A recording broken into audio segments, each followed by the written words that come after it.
600 KG ಚಿನ್ನ ದಾನ ಮಾಡಿದ ಮಹಿಳೆ. ಜಗತ್ತಿನಲ್ಲಿ ನಾನಾ ಯುದ್ಧ ನಡೆಯುತ್ತಿವೆ. America, Venezuela, Russia, Ukraine, Bharat, ಪಾಕಿಸ್ತಾನದ ಸಂಘರ್ಷ ನಡೀತಲೇ ಇದೆ. ಇದೇ ಕಾರಣಕ್ಕೆ ಜನರು ಸುರಕ್ಷಿತ ಹೂಡಿಕೆ ಎನಿಸಿಕೊಳ್ಳೋ ಚಿನ್ನದ ಮೇಲೆ ಹಣ ಹೂಡ್ತಾ ಇದ್ದಾರೆ.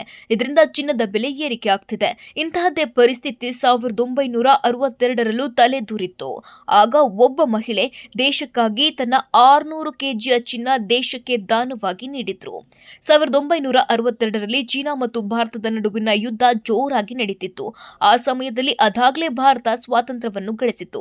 ಜೊತೆಗೆ ಆರ್ಥಿಕ ಸವಾಲುಗಳನ್ನು ಎದುರಿಸುತ್ತಿತ್ತು. ಈ ಕಷ್ಟದ ಸಮಯದಲ್ಲಿ ಬಿಹಾರದ ದರ್ಭಂಗ ರಾಜಮನೆತನ ದೇಶಕ್ಕೆ ಆರ್ಥಿಕ ಸಹಾಯ ನೀಡಿತ್ತು. ಈ ರಾಜಮನೆತನದ ರಾಣಿ ತನ್ನ ಖಜಾನೆಯಿಂದ 100 ಕೆಜಿ ಚಿನ್ನವನ್ನ ದಾನ ಮಾಡಿದ್ರು. ದರ್ಭಂಗ ರಾಜಮನೆತನದ ರಾಣಿ ಕಾಮಸುಂದರಿ ದೇವಿ ತನ್ನ ಖಜಾನೆಯನ್ನ ಭಾರತೀಯ ಸೇನೆಗಾಗಿ ತೆರೆದರು. ಖಜಾನೆಯಿಂದ ಸುಮಾರು 600 ಕೆಜಿ ಚಿನ್ನ ಸಹ ದಾನ ಮಾಡಿದ್ರು. ಇದಲ್ಲದೆ ದರ್ಭಂಗ ರಾಜಮನೆತನವು ತಮ್ಮ ವೈಯಕ್ತಿಕ ಬಳಕೆಗಾಗಿ ಇರಿಸಲಾಗಿದ್ದ 3 ಖಾಸಗಿ ಜೆಟ್ಗಳನ್ನು ಸಹ ದಾನ ಮಾಡಿತ್ತು. ಅಲ್ಲದೆ ತಮ್ಮ 90 ಎಕರೆ ಖಾಸಗಿ ವಿಮಾನ ನಿಲ್ದಾಣವನ್ನ ರಾಷ್ಟ್ರೀಯ ಬಳಕೆಗಾಗಿ ದಾನ ಮಾಡಿದ್ರು.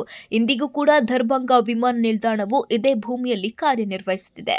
1969ರಲ್ಲಿ ದರ್ಭಂಗ ರಾಜಮನೆತನವು ದಾನ ಮಾಡಿದ ಚಿನ್ನದ ಮೌಲ್ಯ ಸುಮಾರು 3 ಕೋಟಿ.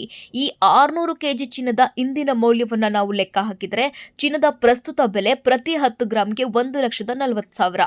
ಆದ್ರಿಂದ ಇಂದಿನ 600 ಕೆಜಿ ಚಿನ್ನದ ಮೌಲ್ಯ ಸುಮಾರು 8,500 ಕೋಟಿ. ಇದರರ್ಥ ರಾಜಮನೆತನವು ಸೈನ್ಯಕ್ಕೆ ಸಹಾಯ ಮಾಡಲು 8,500 ಕೋಟಿ ದೇಣಿಗೆ ನೀಡಿತ್ತು.